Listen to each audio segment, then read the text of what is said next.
Vou pedir que você abaixe a cabeça e feche os olhos mais um instante. Senhor Deus Pai, te convidamos a tomar o teu lugar de honra aqui.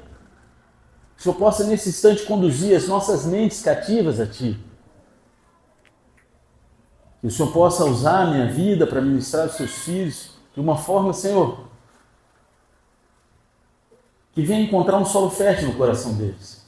Que a Tua palavra não seja perdida, mas que assim como uma semente que cai num solo, que gera fruto, Senhor, essa palavra possa frutificar na vida dos Teus filhos a 30, a 60 e a 100 por um, e assim que haja cura, libertação, conversão, transformação, mas não permita que eles saiam daqui da mesma forma que entraram.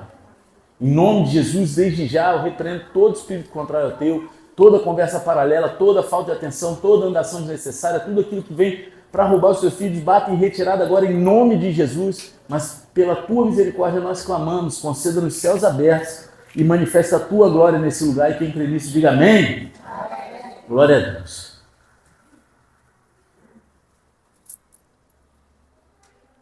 Hoje, igreja, a gente vai se aprofundar aqui numa passagem, assim, ao meu ver, um tanto quanto poderosa, que nos ensina sobre o verdadeiro significado de estar em Cristo. A gente vai ler, se você já quiser abrindo aí, Gálatas 5, 24, onde Paulo ele nos traz uma revelação sobre a necessidade de crucificar a carne e viver pela liberdade que só o Espírito Santo pode nos conceder. Só que antes da gente mergulhar nesse significado espiritual, dessa verdade, é importante a gente entender o contexto dessa carta, para a gente compreender o porquê o apóstolo Paulo ele foi tão enfático nessa instrução. Mas vamos lá a instrução. Você que for achando aí, dá um eita glória aí bem pentecostal, Gálatas 5, 24. Se você não tiver Bíblia, pega o carona na telinha. Se você não estiver achando, abre em qualquer lugar a tua Bíblia. Faz aquela cara de que achou o texto, né?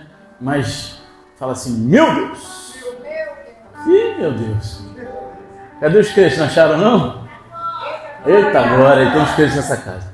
É curtinho o texto, diz assim, é um texto curto e poderoso, amém? É igual o meu trompete aqui, que eu vim ensaiar aqui, o cara ficou falando, cadê o resto do instrumento, pastor? Eu falei, tá tudo aqui, tu vai ver o som dele. Amém? E diz assim, e os que são de Cristo Jesus crucificaram a carne com as suas paixões e os seus desejos. Amém? Só isso. A epístola aos Gálatas, ela foi escrita por Paulo para as igrejas da região da Galácia. Amém? Que elas enfrentavam naquele momento ali um grave problema, um grande problema. Eles estavam sendo influenciados por falsos mestres, conhecidos como judaizantes, que pregavam a necessidade de seguir tradições e as leis judaicas, né, como a circuncisão, para que eles fossem salvos, esse tipo de coisa. Então eles estavam ali distorcendo o evangelho puro, né, do que Jesus fez por nós. E isso trouxe uma confusão, isso trouxe uma divisão entre os cristãos, porque muitos acreditavam que a salvação ela vinha pela observância das leis e não somente pela fé em Cristo. Isso gerou uma divisão, gerou uma confusão, e Paulo ele escreve essa carta voltada para as igrejas da Galácia com esse foco de trazer uma verdade. E Paulo, ao escrever essa carta, ele combate a falsa doutrina, afirmando que a justificação ela não vem pelas obras da lei, mas ela vem pela fé em Jesus Cristo. Amém? Ele lembra aos crentes da liberdade que eles receberam em Cristo. E como essa liberdade, ela não deve ser usada para dar lugar às paixões da carne, mas sim viver segundo o Espírito Santo de Deus. Agora, no capítulo 5, Paulo, ele nos apresenta um contraste entre as obras da carne e o fruto do Espírito. Né? Uma passagem muito conhecida. E ele exorta os crentes a viverem pelo Espírito, porque aqueles que pertencem a Cristo, eles crucificaram a carne. Quem pertence a Cristo aqui? Amém? Ou seja, quando você crucifica a carne, você está abandonando as suas paixões e os seus desejos mundanos. É difícil, mas essa é a verdade do crente. Aquele que realmente entrega o coração para Jesus. Agora, o que significa crucificar a carne, pastor? Paulo, ele não está falando de uma simples mudança de comportamento, ele não está falando aqui de você só mudar o seu comportamento ou de meras resoluções humanas. Ele está aqui nos levando a uma compreensão muito mais profunda da nossa vida em Cristo. E eu quero dividir essa reflexão em 3 pontos com vocês, amém? Então até meia-noite a gente acaba. Glória a Deus! Quando Paulo ele fala de crucificar a carne, ele está fazendo uma referência direta à cruz de Cristo, claro, né? Jesus ele é o nosso referencial, Jesus ele é aquele que morreu por nós e ele foi até a cruz. A crucificação ela era uma morte dolorosa e humilhante. Da mesma forma, quando a gente se entrega a Cristo, a gente precisa permitir que o velho homem, a nossa natureza pecaminosa, ela seja crucificada. Isso significa que a gente não pode mais viver de acordo com os nossos desejos e nossas paixões. Crucificar a carne, ela é uma decisão diária. Todos os dias a gente tem que decidir isso. A gente abriu o olho de manhã, a gente tem que tomar a nossa decisão de crucificar a nossa carne. Não basta dizer que a gente aceita Cristo, é preciso viver essa transformação em todas as áreas da nossa vida. Talvez você tenha áreas da sua vida aí que ainda não foram completamente rendidas a Jesus. E hoje, Deus está te convidando a levar essas áreas à cruz e deixá-las ali. Largá-las ali aos pés da cruz e ir embora. É um ato de fé, mas é também um ato de coragem, porque tem coisas que às vezes mexem com o nosso bolso, tem coisas que mexem com a nossa estrutura familiar, com as nossas convicções, e faz parte daquilo que a gente tem que abrir mão para seguir Jesus. Todos os apóstolos, todos aqueles que decidiram seguir Jesus tiveram que abrir mão de coisas, amém? O conceito de crucificar a carne, ele traz uma profundidade espiritual que vai além de uma simples analogia. Paulo ele usa essa expressão não apenas para enfatizar o sofrimento físico e emocional da crucificação de Cristo, não, mas para destacar o caráter irreversível dessa morte. É irreversível, não tem volta. A crucificação era uma sentença final, não havia retorno para aqueles que eram crucificados. Assim, quando a gente fala em crucificar a carne, a gente está se referindo a uma morte completa e definitiva da nossa velha natureza. É certo que às vezes a gente fala que assim, o velho homem está dormindo, ele está adormecido. Cara, mas quando a gente crucifica, ela morreu, acabou, está sepultado. A crucificação da carne, ela não se trata de uma mudança superficial, mas é uma transformação radical que afeta o cerne de todo o nosso ser. E significa que o nosso velho eu, aquela parte de nós que se rebela contra Deus, que busca satisfação nos prazeres que são temporários, amém? E que resiste à vontade divina, ela precisa ser mortificada, ela precisa morrer. A morte da carne, então, não é algo passivo, mas é uma escolha ativa e contínua nas nossas vidas. Que a gente precisa tomar a nossa atitude. Seria muito fácil, eu me converti, cheguei na igreja, aí eu choro, já sou lavado, remido, e não preciso mais fazer esforço nenhum, mas não é assim. Poderia ser? Poderia. Tem áreas da nossa vida que Deus vai fazer um chacaramaná lá e vai ser de uma hora para outra, mas tem coisas que não. Não é não? Eu estava conversando com um cara ontem na festinha do amiguinho da minha filha, mas essa que a história é longa, acho que você não quer ouvir não, né? É só para dar tempo de eu abrir a garrafa. E eu estava falando com ele, cara, tem áreas da minha vida que foram rápidas. Foram praticamente instantâneas, entre aspas, né? Eu fiquei 1 ano frequentando a igreja de patifaria. Quarta-feira eu chegava no culto, só assistia o louvor, aquela época do reggaezinho, rock and rollzinho, né? O Rodolfo, pá. Aí chegava na hora da palavra, eu ia pro botequim que tinha do lado lá da igreja da Barra, do lado assim, na rua do lado, para ver o jogo do Flamengo e ficar tomando a cervejinha. Mas depois de quase 1 ano eu fazendo isso, chegou uma hora que Deus falou, vem ou vai. Eu tinha 1 quilo, né, daquela erva que a gente faz, sabe? Do cigarrinho do capeta, da maconha. Tinha 1 quilo dentro de casa, joguei tudo fora, cara. Não olhei para trás, aquilo foi instantâneo. Aquilo para mim foi instantâneo. Tiveram outras áreas da minha vida que eu tive que lutar. Tiveram outras áreas da minha vida que eu luto até hoje. Amém? E essa escolha, ela envolve um processo profundo de rendição. Da gente se render totalmente à vontade de Deus. É um ato de fé, porque muitas vezes crucificar a carne significa abrir mão de coisas que a gente julga essencial para a nossa identidade ou segurança, mas que na verdade essas coisas nos afastam da presença de Deus. É um ato de coragem porque requer disposição para enfrentar as nossas fraquezas, encarar os nossos pecados de frente e admitir que sem a intervenção divina a gente está perdido. Sem a intervenção de Deus na nossa vida a gente está lascado, meu irmão. A gente estaria, né, como eu gosto de dizer aqui, que uma vez eu vi um cara pregar, né, no colo do capeta, meu irmão. Não é assim? Que ninguém gosta de ouvir isso, né? Todo mundo gosta de ouvir só as bênçãos, né? Até porque na Bíblia tem mais maldição do que bênção, mas só tem caixinha das bênçãos, não é isso? Eu nunca vi. Vamos comprar a caixinha das maldição lá na loja evangélica, vamos? Não tem, cara. Mas tá lá, tá na Bíblia. Sem Deus a gente tá todo mundo lascado, cara. Quando Paulo ele nos convida, nos chama a essa crucificação, ele também nos lembra que é um processo diário. A luta contra a carne ela não é vencida de uma vez por todas. Todos os dias a gente é desafiado por nossa natureza humana, pelas nossas tentações e pelas nossas falhas. Já teve um dia que você acordou e falou: caraca, hoje eu sou o vice-querubim. Não falhei, não pequei, não pensei errado. Tem aí alguém? Levanta a mão. Não tem, meu irmão. Não tem, senão se levantasse a mão, eu ia falar: Deus, traslada esse cara igual a Enoque, manda embora, vai, já leva para o céu. Que a gente é falho. Crucificar a carne diariamente implica uma vida de vigilância e constante renovação no espírito.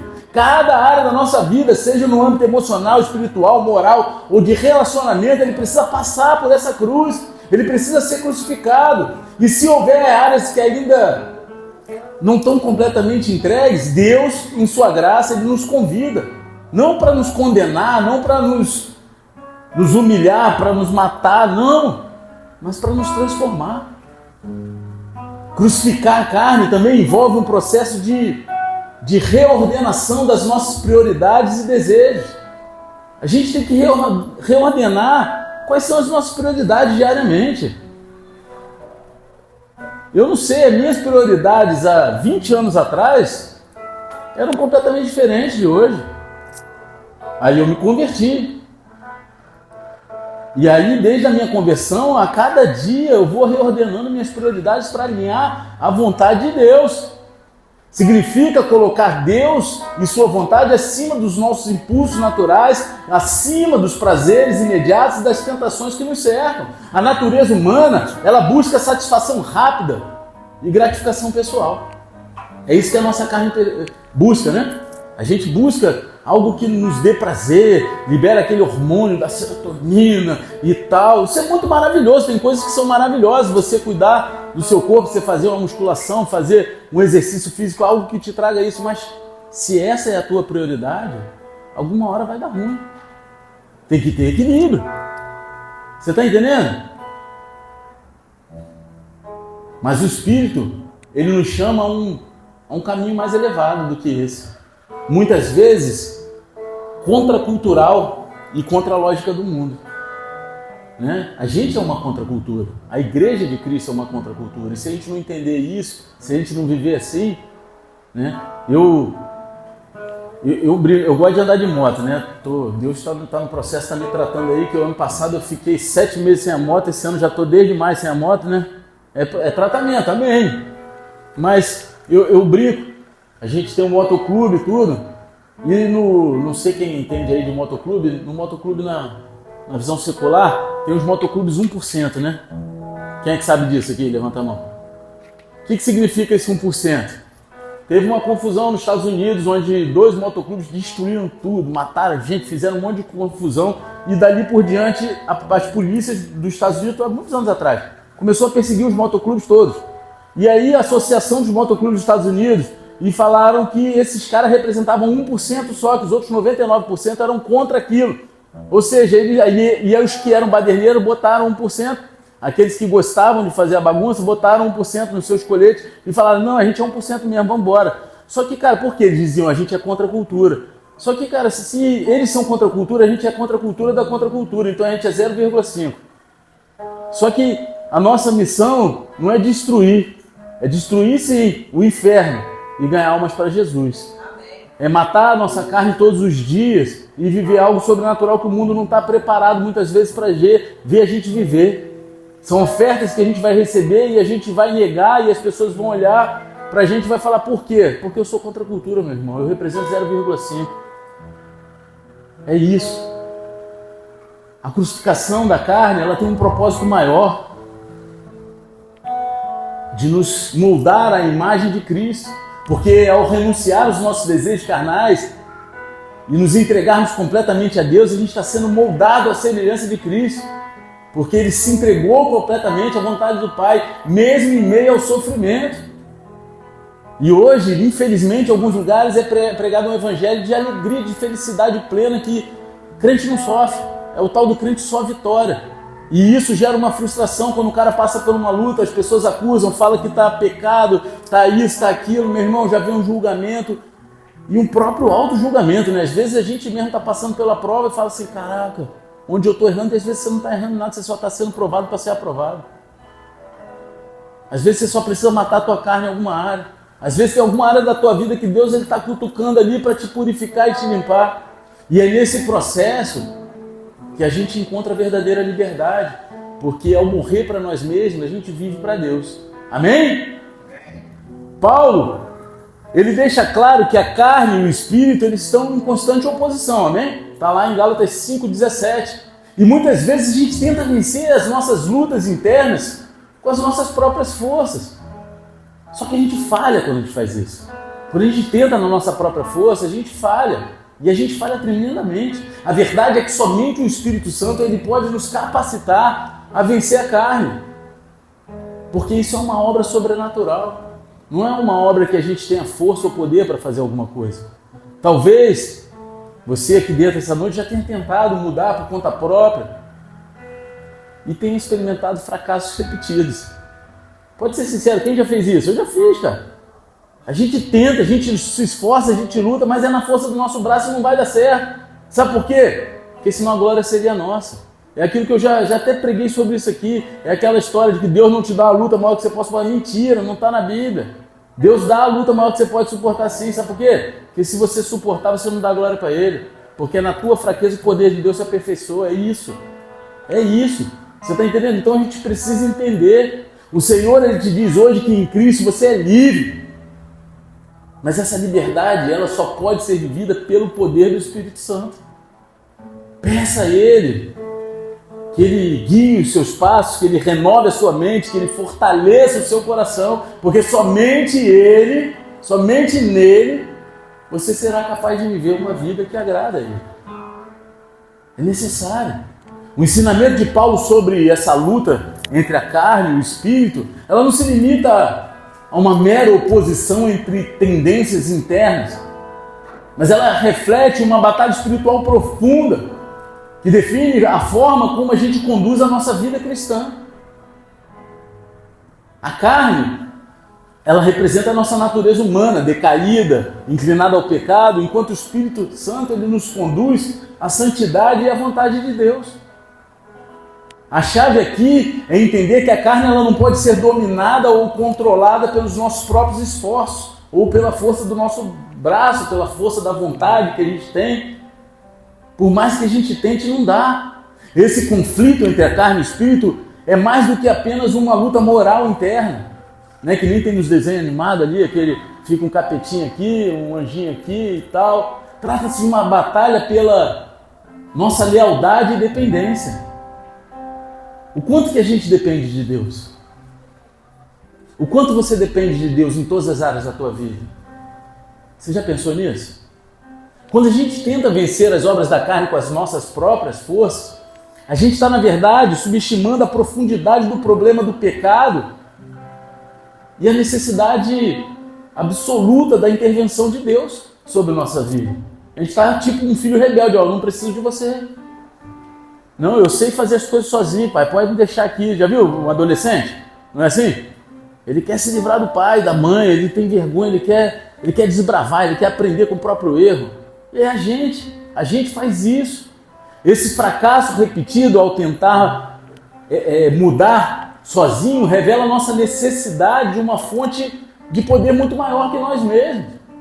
O Espírito Santo, só nele. Essa é a maior fonte, essa é a fonte maior do que a nossa força de vontade. Porque é Ele que nos convence, é Ele que nos capacita, é Ele que nos molda. O quanto você está buscando ser cheio do Espírito Santo? Se você tiver 2 cachorros da mesma raça e alimentar um muito bem e o outro mal, o que você alimentou bem, ele vai crescer mais, ele vai desenvolver mais. E assim é a carne e o espírito. O que você tem alimentado mais, a tua carne ou o teu espírito? Ah, pastor, mas a gente vive no mundo natural de carne, a gente tem que... Tudo bem, então como você compensa isso? Nos teus momentos que você tem um tempo vago ali para buscar o Senhor, para ler, para escutar um louvor, o que você vai buscar? Tendências no TikTok, no Instagram?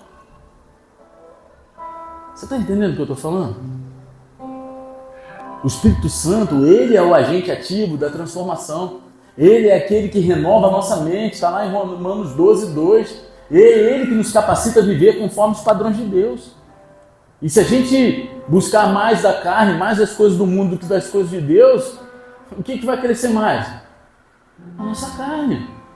Ao viver pelo Espírito, a vida cristã ela se torna uma jornada contínua de rendição e de dependência. A gente não é chamado para apenas tentar ser bons. Vou tentar ser bonzinho. Não. Eu vou me esforçar mais. Não é isso. A gente é chamado para andar de forma intencional na direção do Espírito, permitindo que Ele governe cada área da nossa vida. Não é tentativa. Eu brinco quando eu chamo as pessoas falam assim, eu vou tentar, pastor. Quem tenta é o diabo, meu irmão. Quando a gente quer, se a gente bota em Cristo, tudo a gente consegue. Tudo posso naquele que me fortalece. Opa, mas o tudo tem uma limitação, amém?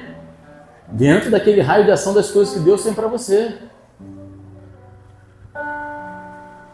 Viver no Espírito é muito mais do que somente evitar o pecado. É uma transformação integral da nossa vida, do nosso ser. O Espírito Santo ele não só nos dá uma força para resistir à carne, mas ele também nos proporciona novos desejos, novas paixões e uma nova forma de viver que agrada a Deus. Pô, cara, quando eu era do mundo eu gostava de ficar chapado. Hoje, como é bom ficar chapado no Espírito, né? Olha aí, não é bom? Tu fica ali, quando tu sente ali, cara, a voz de Deus, tu vê a presença dele, como é bom, cara, é melhor do que qualquer tipo de droga, bebida, qualquer tipo de alucinógeno. Mas como que você vai chegar nesse ponto? Buscando completamente Deus de todo o teu coração, toda a tua força, todo o teu entendimento. Essa transformação ela é sobrenatural porque aquilo que está em jogo é mais do que simplesmente a mudança de comportamento. É uma troca de natureza. A carne ali, ela é mortificada, ela é morta, ela é aniquilada. E o fruto do Espírito, ele começa a se manifestar em nós. Lê lá, Gálatas 5, 22 e 23. O Espírito não apenas nos ajuda a resistir ao pecado, mas ele também molda o nosso caráter à semelhança de Cristo, fazendo com que o amor, a paz, a paciência, a bondade e outras virtudes divinas fluam de nossas vidas de forma natural, à medida que a gente é transformado de dentro para fora.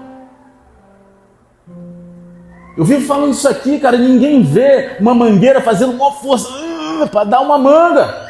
Ninguém vê uma moeira, uma goiabeira fazendo força para sair o fruto, é natural.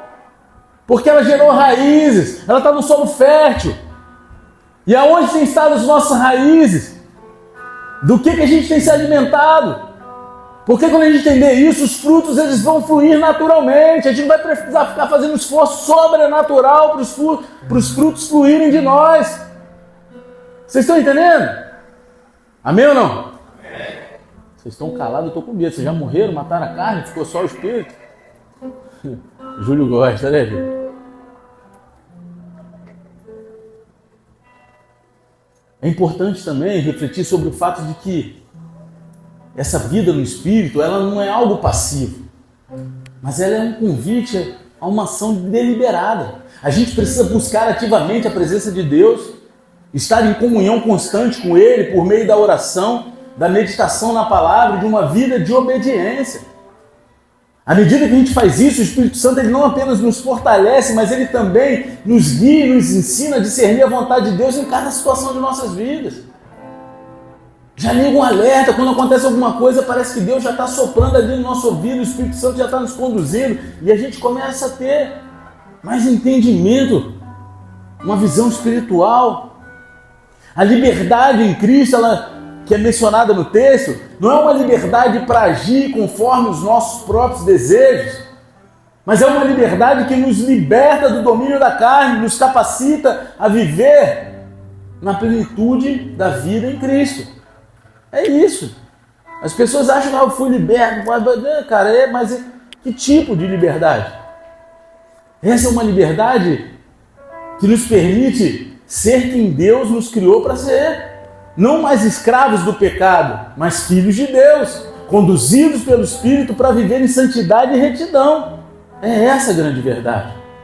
Essa vida no Espírito é, portanto, um convite à verdadeira vitória sobre a carne, uma vitória que não vem pelo esforço humano, mas vem pela graça divina, operada em nós pelo poder do Espírito Santo. Sabe? E às vezes, cara, é aquela área de maior dificuldade da nossa vida, é onde Deus vai permitir que a gente vai ser provado mesmo. Né? Tem dificuldade com grana? Deus vai te provar nessa área. Tem dificuldade com violência? Deus vai te provar. Tem dificuldade com adultério, pornografia? Deus ele vai deixar que as coisas cheguem ali para ver para onde você vai correr. Se você vai se entregar ou se você vai correr para Ele. Ou se você vai tentar na força do teu braço. Porque se for na força do nosso braço, esquece, meu irmão. E aí a nossa atitude é atitude, a gente tem que ser ativo. Até porque eu sempre falo aqui, fé é emuná, não é um sentimento religioso. Né? O rol dos heróis da fé lá em Hebreus 11, o escritor Hebreus, ele estava querendo mostrar para o povo que a fé não era só um sentimento religioso. E ele descreveu pessoas que tiveram atitude de lealdade, estabilidade e firmeza. Que é isso que quer dizer o emuná. Você está entendendo? Então, de qualquer forma, a fé ela tem que ser exercida através de atitude. A fé não é algo passivo, não é algo que nos deixa trancados dentro de casa esperando algo acontecer. Eu estou descansando no Senhor. Descansar no Senhor é entregar o coração completamente a Ele, buscar a vontade dEle, orar, adorar, buscar o dom de oração em língua.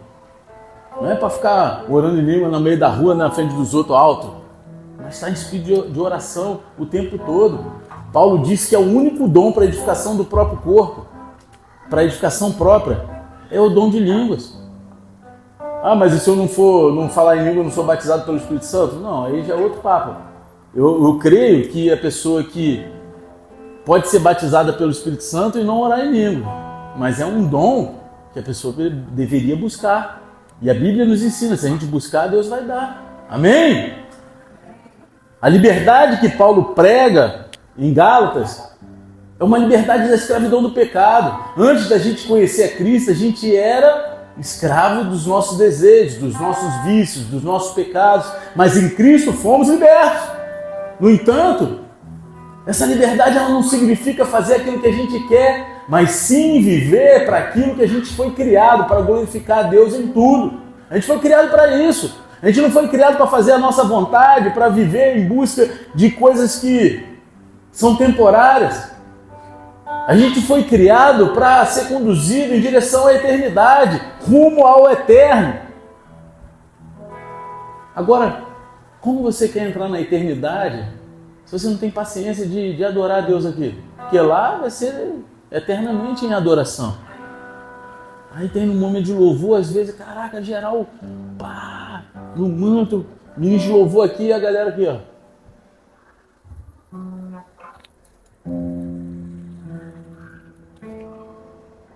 Tá entendendo o que eu tô falando? Aí tu acha que na eternidade tu vai fazer o quê? Pô, que saco isso aqui o tempo todo. Meu irmão, misericórdia. É verdade, cara. A gente às vezes fica aqui de cima e fica, não tô julgando ninguém não. Mas como que tá o teu coração? Como que você derrama diante de Deus? É um alerta, cara. Não é uma acusação, não é um julgamento. É um alerta. Acorda, meu irmão. Vai derramar o teu coração aos pés da cruz. Quando a gente crucifica a nossa carne, a gente deixa de ser escravo do pecado, a gente passa a viver uma vida de vitória em Cristo. Quase o crente só vitória, né? E essa é a verdadeira liberdade. É uma vida onde o pecado ele não tem mais domínio sobre nós. E onde o Espírito ele capacita a gente a viver de forma plena.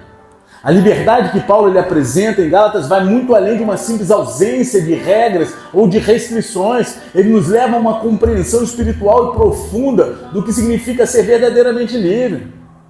No mundo, a ideia de liberdade geralmente ela está associada à capacidade de fazer o que se deseja, fazer aquilo que quiser, sem barreiras externas. Essa é a liberdade que o mundo prega, essa é a liberdade que as pessoas enxergam no mundo. No entanto, a liberdade em Cristo é de uma natureza completamente diferente. Não é uma licença para a gente seguir os nossos próprios impulsos, mas é uma libertação do poder da escravidão e do pecado, que antes dominava a nossa vida, dominava as nossas decisões. Como é que era antes as tuas decisões aí? Fala para mim, Robertão. Era dominado pelas suas ansiedades da carne, né? Pelos seus desejos. Assim era meu também, cara. Mas e aí? A gente conhece Cristo, a nossa mente é transformada e a gente começa a buscar o quê? A vontade dele. Acima da nossa. Antes da gente conhecer Cristo, éramos controlados pelos nossos próprios desejos e fraquezas. O pecado funcionava como um senhor cruel, sempre nos atraindo para aquilo que destrói a nossa alma e nos afastando de Deus. A escravidão do pecado, mencionada no texto, ela se refere a um ciclo vicioso em que a carne, os desejos, os impulsos desordenados guiavam as nossas ações e nos aprisionavam. Agora, por mais que a gente tentasse se libertar por conta própria, a gente voltava sempre ao mesmo ponto de partida, é ou não é? Amém ou não? Frustrados e sem força para mudar. Só que a vitória sobre a carne que a gente encontra em Cristo, ela rompe esse ciclo de escravidão. Ela muda a nossa trajetória, tá aí o nome, conversão. A gente converte, a gente muda de direção. Quando a gente se entrega a Ele, a gente é liberto da tirania do pecado e a gente é capacitado a viver uma vida de vitória. Essa libertação ela não é meramente teórica, mas ela é prática e real. Ela afeta todos os aspectos da nossa vida, todos. Se você parar aí um instantezinho e fazer uma reflexão de como era a sua vida antes de você se converter. As suas decisões, as suas buscas. Seja sincero com você mesmo. Você está entendendo?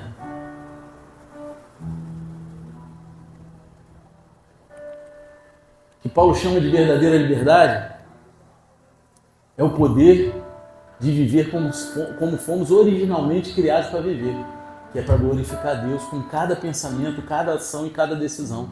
Tudo que a gente decide, tudo que a gente age, tudo que a gente faz, tudo que a gente pensa, deve ser para a glória de Deus. Aqui está a profundidade dessa liberdade. Não se trata apenas de ser livre de algo, o pecado, mas livre para algo. Vocês estão entendendo? Amém? Somos libertos para servir a Deus, para refletir a sua glória, para viver de maneira plena e abundante. A liberdade em Cristo ela é uma vida de propósito, onde a nossa identidade ela é restaurada e nossos caminhos eles são guiados pelo Espírito Santo. A gente não mais serve a nossa carne, aos nossos desejos, mas a gente vive em obediência e comunhão com o Criador. É difícil, cara, porque todo dia tem um monte de coisa aí, tem um monte de tribulado perturbando a gente, tem um monte de coisa acontecendo. Não, parece que quando você está encontrando a tua paz. Não, Julião? Aí vem um tribulado perturbado, não? Aí tu fala, meu Deus do céu.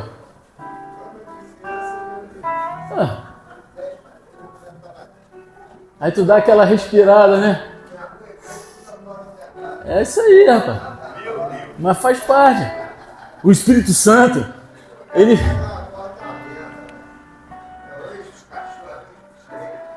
Olha aí. O Espírito Santo ele desempenha um papel essencial nesse processo de liberdade. É Ele que nos capacita a viver essa vida. Porque mesmo após a nossa conversão, a carne ainda tenta nos influenciar. Só que o Espírito ele age como uma força renovadora em nosso interior.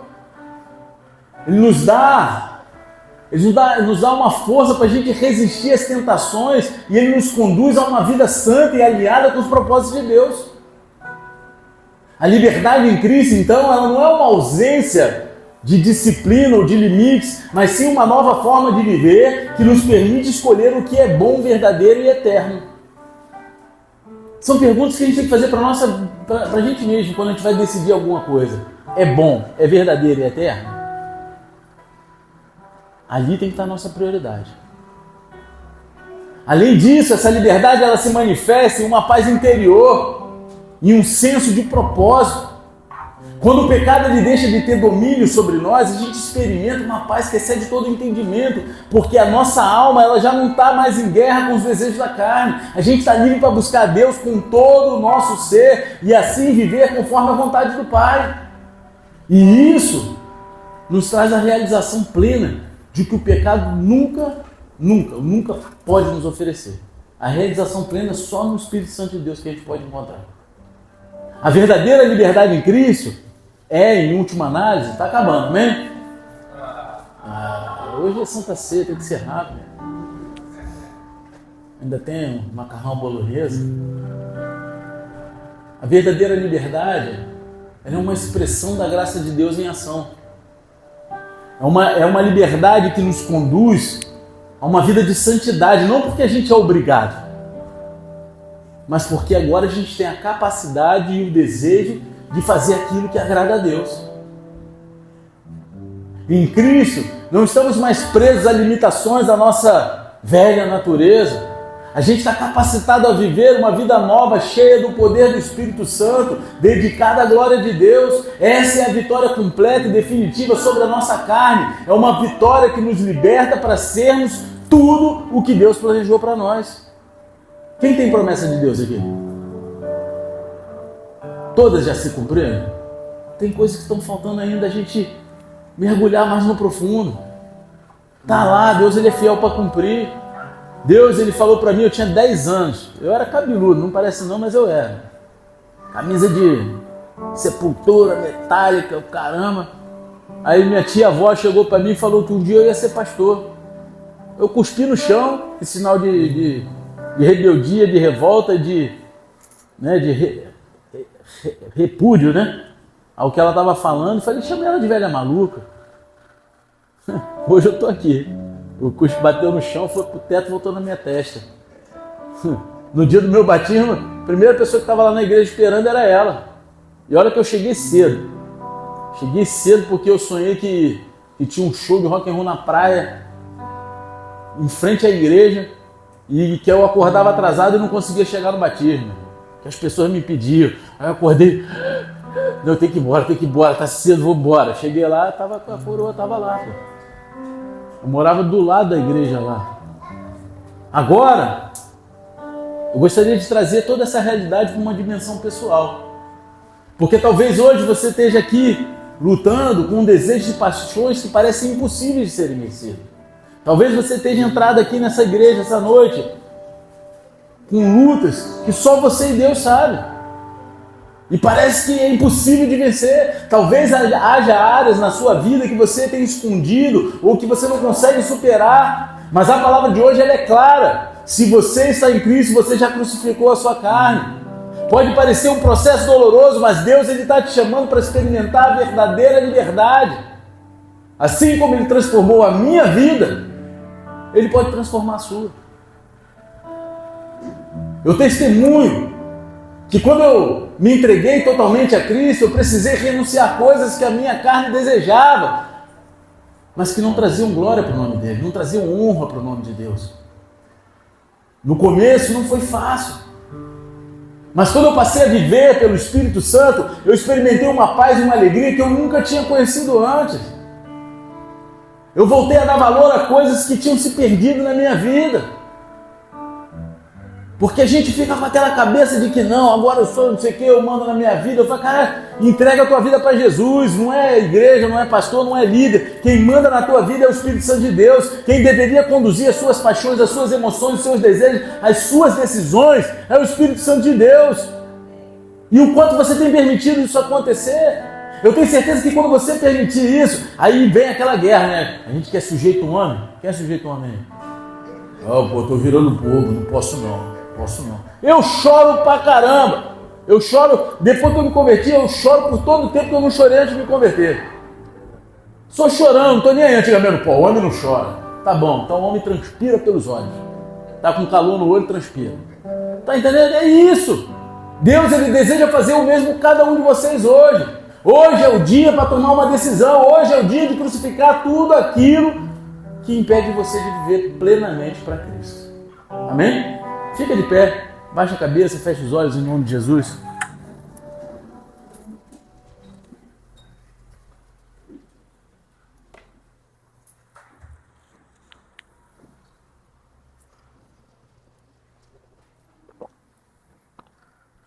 Gálatas 5:24 nos lembra que em Cristo a gente foi chamado para uma vida em santidade e liberdade. A carne, ela foi crucificada e agora a gente vive pelo Espírito. Então deixe que essa verdade invada o seu coração e traga uma renovação para a sua vida espiritual. Às vezes a gente cai no automático e a gente não consegue enxergar mais a alegria que a gente enxergava às vezes no início da conversão. Agora, se você está em Cristo, você é nova criatura. A carne e seus desejos não têm mais poder sobre você. Viva essa liberdade hoje e permita que o Espírito Santo guie cada uma das suas decisões, da sua caminhada, cada passo da sua caminhada. Eu quero orar essa noite para que Deus ele nos capacite a viver essa verdade todos os dias. Eu quero fazer 2 orações. A primeira oração é com você que entendeu essa noite que você precisa entregar a tua vida para Jesus. Você talvez já esteja frequentando aqui, ou veio a primeira vez, ou está indo em outra igreja, mas essa noite você entendeu, cara, eu preciso entregar meu coração para Jesus. Esse é o primeiro passo, é confessar com os teus lábios pela fé para a salvação, está escrito na Bíblia. E se você ainda não entregou a tua vida para Jesus, você quer fazer essa oração hoje, levanta a tua mão onde você estiver e repita comigo: Senhor Pai, me perdoa por todo o tempo que andei longe de Ti. Mas essa noite eu entrego meu coração no Teu altar e reconheço que Jesus Cristo, aquele que morreu na cruz por mim e ao terceiro dia ressuscitou, é o meu único e suficiente Senhor e Salvador. Pai, escreve meu nome no livro da vida e me conduza até a eternidade. Em nome de Jesus. Amém e amém. Continua com a tua mão levantada. Senhor, Pai, em nome de Jesus, me coloco diante de Ti, pedindo para essas vidas que reconheceram o Teu senhorio essa noite, livres de toda a retaliação do inferno, Senhor. Coloque os Teus anjos acampados ao redor deles, que eles venham ser a essência do Teu amor por onde eles forem, Senhor. Que eles possam ser reconhecidos pelo Teu amor, pela Tua graça e pela Tua misericórdia, cheios da Tua sabedoria, sem desviar nem para a direita nem para a esquerda, mas que no grande dia eles possam falar como Paulo falou: combati o bom combate, acabei a carreira e guardei a fé, em nome de Jesus. Amém e amém. Agora eu quero fazer mais uma oração com você que está aqui essa noite. E você tem lutado constantemente contra a tua carne. Ah, pastor, todo mundo aqui luta. Sim. Mas você sabe que tem sido uma batalha cruel e difícil. Muitas vezes a tua mente te defrauda. Muitas vezes você se vê realmente se afastando da plenitude da vontade de Deus para a tua vida. E não estou falando de pecado apenas, mas estou falando de distanciamento de propósitos. E talvez você esteja aqui em uma luta constante por causa dessa verdade. Às vezes é trabalho, família, é tanta coisa. Parece que aquele zelo, aquele amor por tudo que envolve Deus, a presença do Espírito Santo meio que caiu no usual, caiu no normal. E Deus, Ele te convida essa noite a fazer o teu caminho de volta. Deus, Ele te convida essa noite a crucificar a tua carne, entender o propósito, entender o tratamento, aquilo que Ele está te chamando para crescer, porque é um processo de crescimento. Renunciar à sua carne. Se você sabe que é com você essa palavra, sai do teu lugar essa noite, vem até aqui à frente para que a gente possa orar por você. Sai, esse é o teu crucificar, é você reconhecer primeiro diante de Deus, e aí não se importar com o que os homens vão pensar, porque você quer viver essa liberdade que só em Cristo você vai encontrar. Sai do teu lugar em nome de Jesus. Com Cristo agora eu vivo, não mais eu já estou crucificado. Com Cristo agora eu vivo, não mais eu.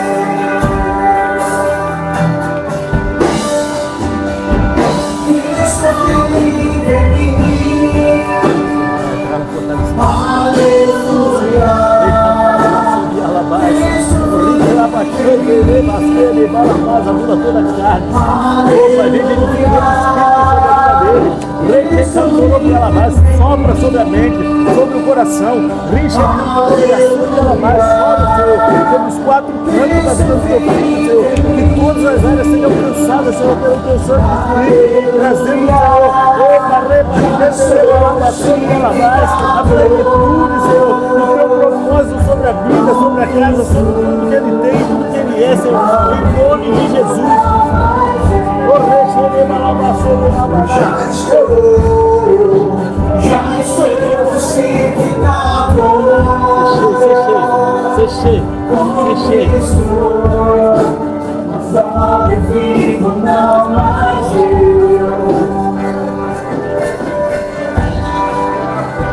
Cristo vive em mim. Aleluia. Cristo vive em mim. Aleluia. Cristo vive em mim. Aleluia. Cristo vive em mim. Aleluia.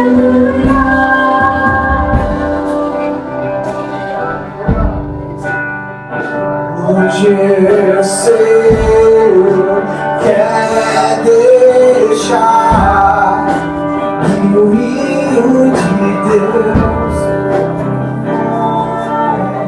Tem pessoas aqui que a mente tem vivido em constante bombardeio. Entre coisas que você sabe que você deveria viver e coisas que você acaba se entregando e vivendo. Sobre escolhas que têm sido feitas. Sai do teu lugar. Sai do teu lugar, porque Deus Ele quer mudar a tua trajetória. Ele quer fazer você viver aquilo que Ele escolheu para você viver. E não há outro lugar melhor para se estar, senão na presença, no centro da vontade de Deus. O centro da vontade de Deus é o lugar perfeito para cada um de nós. O centro da vontade de Deus para cada um é um. Então sai do teu lugar, porque a tua mente está em constante ataque. E você tem sofrido com isso. A tua mente muitas vezes tem te condenado. Sai do teu lugar, em nome de Jesus.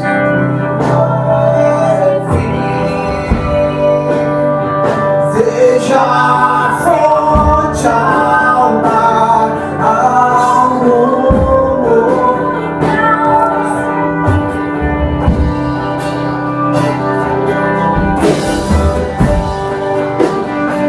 Enquanto eu acreditar, o sopro de Deus me move. Se te alegra